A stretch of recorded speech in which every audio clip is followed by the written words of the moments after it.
she yelled. "I don't need your permission for anything." When I asked her not to go on a trip with her ex, I said, "Good, because you don't have it anymore," and moved out while she was gone.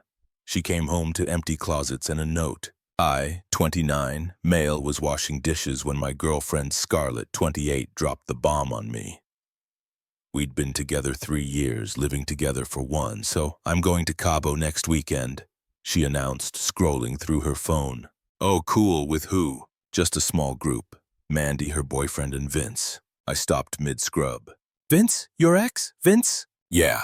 So you're going on a vacation with your ex-boyfriend?" She looked up from her phone, annoyed. "It's a group trip, Isaiah. Don't be weird about it."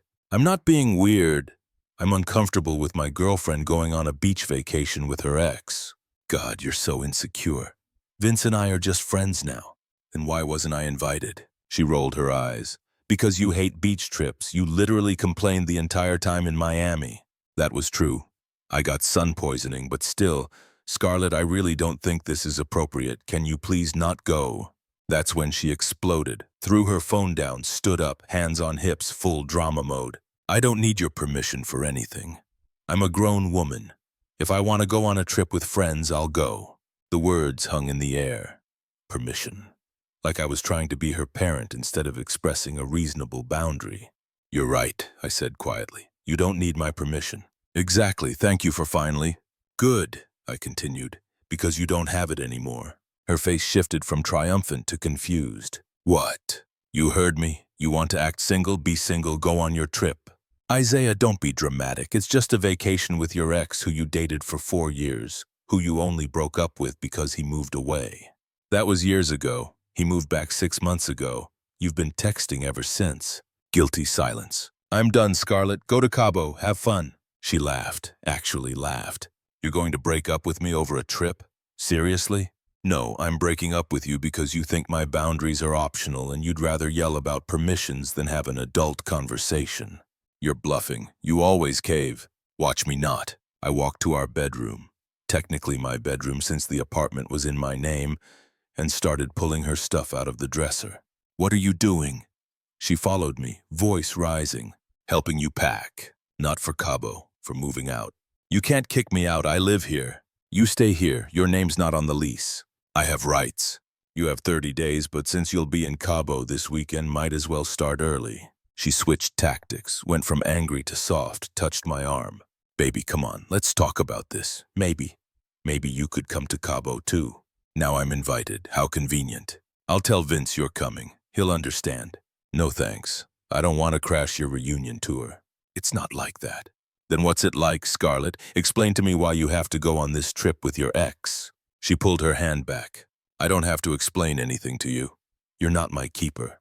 "You're right. I'm not anymore." The next few hours were tense. She alternated between fury and manipulation. "You're overreacting. This is emotional abuse." "Fine, I won't go." "You're so controlling. I chose you. Doesn't that matter?"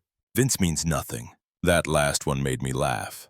If he means nothing, why is this trip worth our relationship? No good answer for that one. She finally gave up around midnight, grabbed an overnight bag. "I'm going to Mandy's. When you come to your senses, text me. Don't hold your breath. You'll regret this, Isaiah. No one else will put up with your jealousy issues." "My jealousy issues? You're literally choosing a vacation with your ex over our relationship." She slammed the door. I sat on the couch, processing 3 years down the drain because she couldn't understand why I'd be uncomfortable with her vacationing with Vince. The same Vince she'd cried over for months after their breakup. The same Vince whose Instagram she still liked every post on. My phone buzzed. "Her. I hope you're happy. You just threw away the best thing in your life." I didn't respond. Instead, I started planning. She wanted to go to Cabo. Fine. But she'd come back to reality. Her flight left Thursday. That gave me 5 days to handle business, time to make some calls. Update 1. The Cabo weekend. She actually went. She really chose a beach trip with her ex over our relationship, but I wasn't sitting around moping. I had work to do. Thursday, moving day. The moment her plane took off, Yes, I checked the flight tracker. I got to work, hired movers from TaskRabbit, told them exactly what to pack, everything in the closet that wasn't mine, her bathroom stuff, her work desk, her books, her kitchen gadgets, everything. Took photos of each room before and after, wanted proof I didn't damage anything, didn't take anything of hers, packed it all neat and labeled.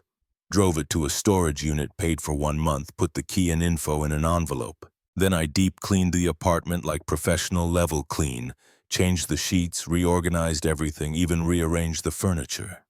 By Thursday night, it looked like a different place, my place. Friday, Scarlett started posting Cabo pics. Her, Mandy, Mandy's boyfriend, and Vince.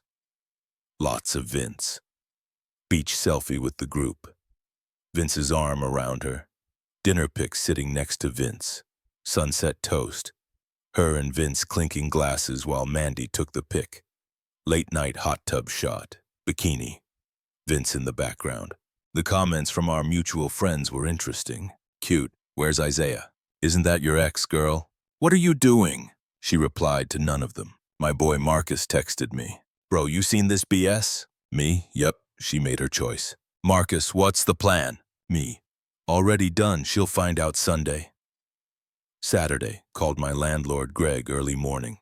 Explained the situation, she's not on the lease. Nope, never was. You giving her proper notice?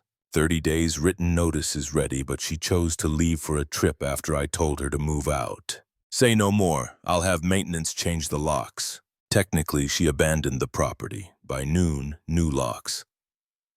By 1:00 p.m., I'd updated my door camera system and added an extra security measure. Changed the door code. Saturday night, that's when the pics got really interesting. Scarlett at some club grinding on Vince, full makeout session in her story that she deleted after an hour, but not before I screenshotted. Mandy texted me. Isaiah, I'm so sorry, I didn't know it would be like this. She told me you were cool with the trip. Me. She told you wrong, they're sharing a room now. I'm so uncomfortable. Me. Not your fault. Appreciate you telling me though. So much for just friends. Sunday, the return. Her flight landed at 6:00 p.m. I was at my buddy's place watching the door camera feed on my phone. Yes, petty. Don't care. 7:23 p.m. She arrives, tries her key, doesn't work, tries again, looks confused, tries the door code, nothing. Calls me. I don't answer. Texts my key. Is it working? Me. That's not your key anymore. Her. What? Me. Check the planner by the door. I'd left an envelope there. Inside, storage unit key and info. Her official 30-day notice to vacate. And a simple note. You don't need my permission for anything.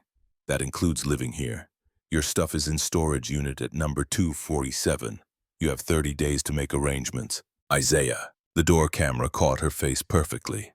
Shock, rage, disbelief, chef's kiss. She called 27 times in the next hour. I answered none of them. She left 15 voicemails. Here's the highlight reel. 1. This isn't funny. Open the door. 2. Isaiah, I'm serious. Let me in now. 3. You can't just lock me out. I live here. 4. This is illegal. I'm calling the police. 5. Please, it's not what you think. 6. Vince means nothing. You're my boyfriend. 7. I'm going to sue you for everything. 8. Where is my stuff? 9. The storage unit is locked. Give me the code. 10. I have nowhere to go. 11. You're a psychopath. 12. Baby, please, let's talk. 13. I made a mistake, okay? 14. Answer your phone. 15. You'll regret this. She actually called the cops. They showed up around 9:00 p.m. I was expecting this, so I was back at the apartment with my documentation ready. Officer, sir, we have a report of an illegal eviction. Me. Here's the lease showing only my name. Here's the written 30-day notice I provided. Here's proof her belongings are safely stored. She left for vacation after I asked her to move out. Officer to Scarlett. Ma'am, are you on the lease? No. But how long have you been gone? Just a weekend trip.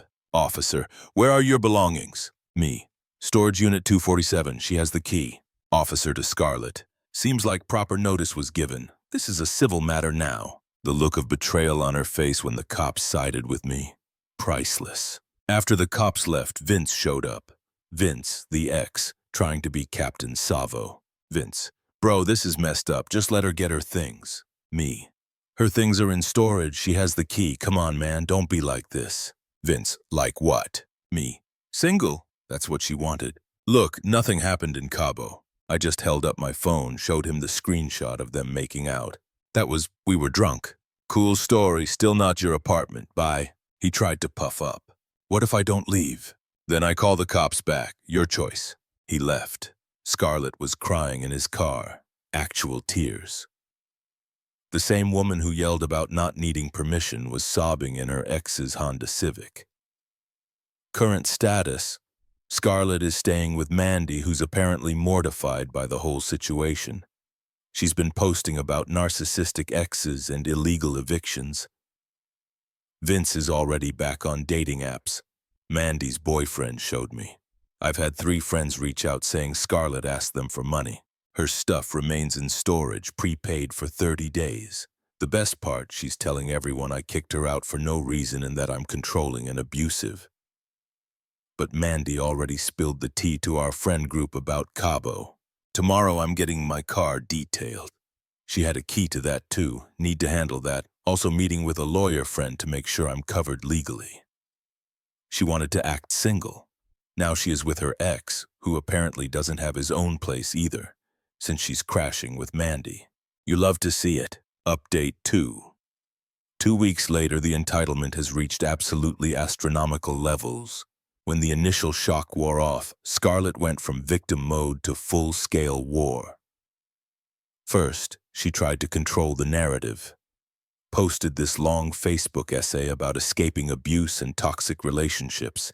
Painted me as this controlling monster who isolated her from friends and monitored her every move. Problem? Our mutual friends knew better.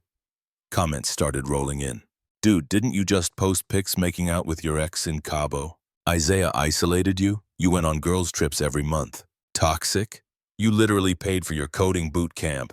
She dirty deleted the whole post within hours. Remember I mentioned needing to handle the car? Well, Monday morning I go outside and my car is gone. Panic for about 30 seconds before I remember she had a key. Checked my tracking app. Yeah, I have LoJack cars at Vince's apartment complex. Called the cops, reported it stolen, gave them her name, the situation, showed them the registration in my name only. They went and retrieved it. She tried telling them she was just borrowing it, and I was being petty. Cop told me she actually said, "It's basically my car, too. I drove it all the time." That's not how ownership works, Scarlett. Tuesday, I noticed weird activity on my Netflix, Hulu, and Spotify. She's still using them. Changed all the passwords immediately. 20 minutes later, text from her mom. Isaiah, sweetie, Scarlett can't access the streaming services. Can you please fix that? Her mom. A grown woman sent her mother to ask about Netflix. Me. Hi, Mrs. Chen. Scarlett and I are no longer together. She'll need her own accounts now. Mrs. Chen. But she's going through such a hard time. Me. The hard time she created by going to Cabo with her ex. That hard time. Radio silence. By day 10, she still hadn't gotten her stuff from storage. Why? Because it's too expensive to move it all. She wanted me to. 1. Pay for movers. 2. Let her back in to sort through things. 3. Store it for free indefinitely. Her lawyer, yes, she got one, sent a letter demanding I return her property to the shared residence. My lawyer's response was beautiful. Property has been safely preserved and made available. Client has key and access, no further accommodation required. This is where she really crossed the line. She called my workplace. My workplace told reception she was my partner and there was a family emergency. I got pulled out of a client meeting. Called her back from a conference room with HR present. Smart move on their part. Me. What's the emergency? Her. I need to talk to you and you won't answer my calls. Me. That's not an emergency, that's harassment. Her. I'm going to be homeless. Me. You've had 2 weeks to find a place. Her. Vince and I broke up. Plot twist I didn't see coming. Apparently, once she didn't have my apartment to crash at, Vince remembered why they broke up the first time. Something about her being too high maintenance. Something about her being too high maintenance. 3 weeks ago, Mr. and Mrs. Chen showed up at my apartment building. Security called me. They had Scarlett's photo, remember? I met them in the lobby. Mr. Chen, Isaiah, we need to talk. Mrs. Chen was crying. Actual tears. Okay. We didn't raise her to be like this. We're mortified. She told us you were abusive, controlling. We believed her. And now she's been lying to everyone, even us. She told us you threw her things away. We gave her money to replace everything. Then we found out about the storage unit. She had 2 months to get her things. 2 months. And she spent the money we gave her on Botox and a trip to Vegas with some new guy. I'm sorry you're dealing with this.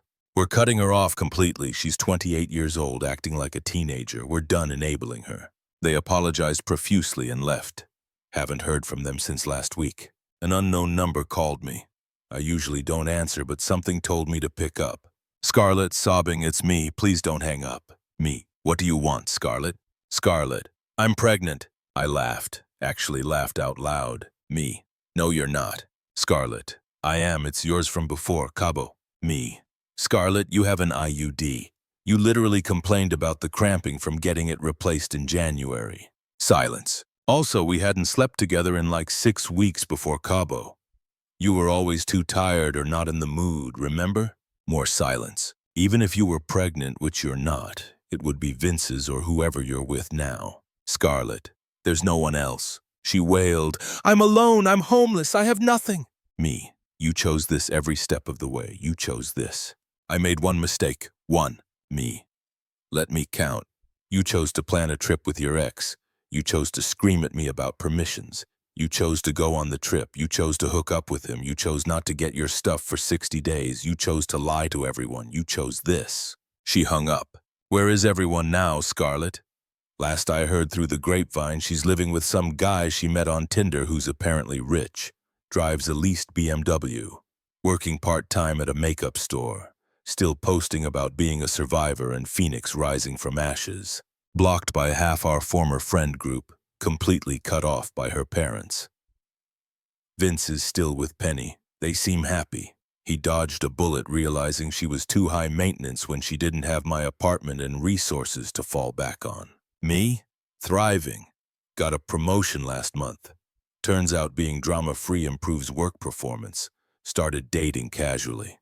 Nothing serious yet, but met a nice woman at a coffee shop who appreciates clear communication and boundaries. Traveled to Costa Rica with the boys, living my best life in my peaceful, drama-free apartment. The lessons. Looking back, the red flags were there. She never wanted to discuss boundaries, just demanded I trust her. She always played the victim when called out on anything. She thought consequences were for other people. She genuinely believed she could act single while keeping the benefits of a relationship. The funniest part? She created every single consequence herself. I didn't make her go to Cabo. She chose that. I didn't make her hook up with Vince. She chose that. I didn't make her ignore the storage unit. She chose that. I didn't make her lie to everyone. She chose that. All I did was stop enabling her choices and protecting her from consequences. Yesterday, one last unknown number. Scarlett, I know you hate me, but I wanted you to know I'm getting married. Me. Showed you. I found someone who actually trusts me and doesn't try to control me. We're moving to his house next month. Have fun being alone and bitter while I'm living my best life. You had your chance. I didn't respond, but I did laugh. Getting married to someone she's known for what, 3 weeks? Moving into his house? Bet she's not on that deed either. Good luck to that poor bastard. Hope he doesn't ask where she's going when she plans her next girl's trip to Cabo. As for me, I'm sitting in my apartment about to head out for drinks with friends. Tomorrow I'm helping Marcus move into his new place.